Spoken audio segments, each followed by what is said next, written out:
for their 11th straight victory over the Lakers. Two pieces of sound here, Brew. First, we've got Darvin Ham reacting to AD's remark that the Lakers have confusing stretches of play that they don't know what's going on. And then a sneaky diss from Michael Malone. I'm sorry, Michael. Take a listen. I have incredibly talented coaches all along my staff, and we pride ourselves, whether it's a practice, a shoot around, a film session, a game, whatever, we pride ourselves on being, highly efficient and organized. And so I just chalk that up to being frustrated. It's an emotional game and the way it ended and all of that, but I'll agree to disagree on that one. We've gone over our game plan, and we've gone over adjustments for a lot of different players and play calls that we haven't even had to show yet. Okay. I mean, listen. I told you this. Here's the deal. And I apologize because I don't want to be unfair. But the Lakers, if you watch them night in, night out, they're obviously not a well-coached team. And I feel that I think it's tangible. I think you can see it. And I think that we have no problem saying, in the series we just watched, or we just talked about, that is a coaching mismatch. That is Eric Spoelstra, Joe Mazzulla, and Joe Mazzulla is in his second year as a head coach, who got to a conference finals last year, we are saying, potentially coaching for his job in this postseason. But because I feel like in the media at large, there's a little bit of a Calvin ball when it comes to what we are and aren't allowed to criticize when it comes to LeBron James coaches, right? It's like, oh, okay, you can't criticize Frank Vogel because he won a championship. So that's a weird thing, right? Because he won a championship, in my opinion, because of LeBron's greatness, so now in AD. So now he's uncriticizable, but now he's in Phoenix, and he's going to get fired here in about 10 days, and everyone's fine with it.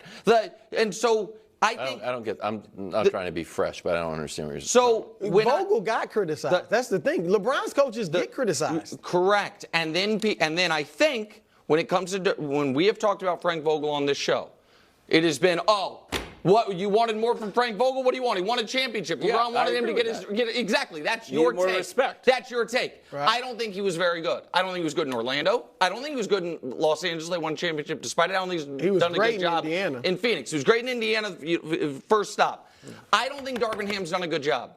I don't think anyone can point to anything that he's done a good job. Now, would that change this series? I don't know. I know the last game literally was as close as it possibly could have been. And we think Mike Malone's an excellent coach. So do I think the Lakers are frustrated? Yes. Do I think that they are right now at a massive coaching deficit, similar to what we're dealing with in Miami, Boston? I do. Do I think people are hesitant to that because they think it's like protecting LeBron? Yeah, that's what I think. But he's getting criticized. Yeah. Ham is on the hot seat. So you agree he's on the hot seat? I'm not saying he should be, but he's being scapegoated. So, but is it a scapegoat if you're the problem? Was he a bad coach when they won the in-season tournament? Was he a bad coach when they were up 20? So this is my point. Do you see what I'm saying? Now does what I'm saying make more sense?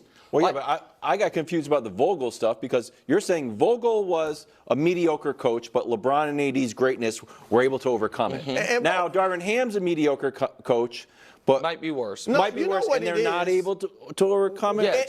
Yeah, they're older and it's a harder opponent. LeBron is an awesome, obviously, player. When he wins, it's LeBron's credit. When he doesn't, his teammates and his coaches get blamed. We have seen that time and time again. Except I guess every stop. So, but that's not. Spoelstra was being criticized so that's when he was in Miami. Say. So I disagree with that. Spoelstra, LeBron, his first year there, LeBron and Wade went to Riley and complained about Spoelstra, and then Riley said no, and now Spoelstra is universally recognized as a great coach. But he wasn't then. In the moment, like I think by the end of the run, was he doing something wrong? He wasn't. Spoelstra wasn't scapegoated for them losing the fourth finals. No, he wasn't. No, I'm talking about the first year. They wanted. Spoelstra was getting criticized. Was he not a good? Now, obviously, he's a better coach. Better coach now. But my point is this. All right. Michael Malone is a great coach. Yes. He's up there with Spoelstra. I agree. So they do have a coaching advantage. Yes. But I want to address Anthony Davis. Oh, wow. What he said. We didn't know what we were doing, okay, out there at times. That is making an excuse. That is passing the buck.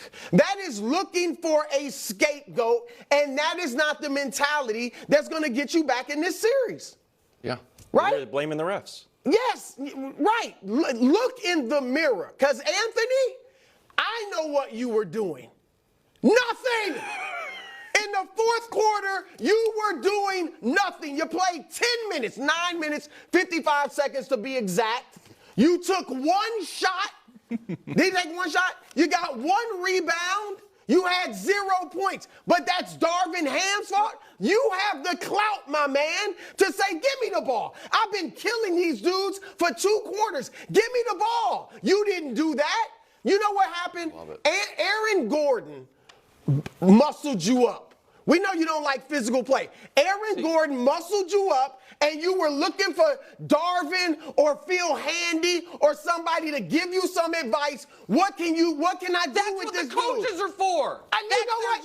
Well, okay, if they didn't tell you, I'm going to tell you. Okay, well, you were. Anthony, I'm going to tell you. Big boy him. Okay. What does Chris mean by big boy him? The same thing Nikola Jokic did to you. Okay, that's all fine. right. When it was time in the fourth quarter for a bucket, he backed you down and put a bucket over you while being fouled, if I'm not mistaken. That's what you need to do to Aaron Gordon because he's smaller than you. Is that enough? Okay, that's Is fine. that somebody telling you what to do? Okay, Brew, can I tell you something? As someone who's watched 70 Lakers games this year, I wish you were the coach.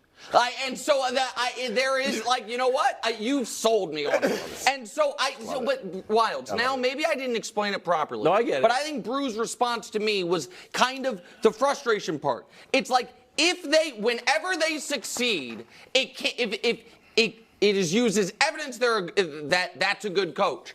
But by that same logic, then when they fail, then is that evidence it's a bad coach, or can we evaluate it and look at it? Yeah. Just like we are with Mazzulla versus Spoelstra. And we think that is a big deficit. Just like Mazzulla, whose resume right now looks great.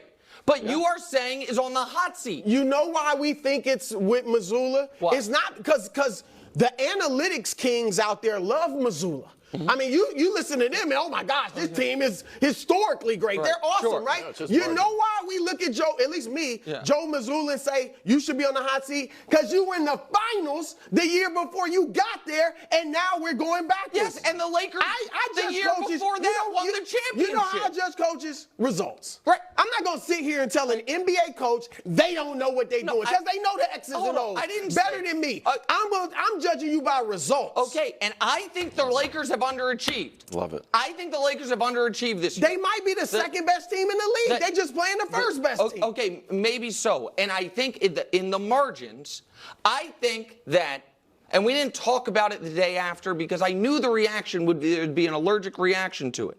But I think the biggest, in game 2, the biggest difference between the two teams was the coaches. In a game that came down to the final moments. That's what about I felt. when they were up 20? Yeah. I mean, seriously. Was Ham doing a bad job at that point? No, what I am saying is, no. I'm just asking.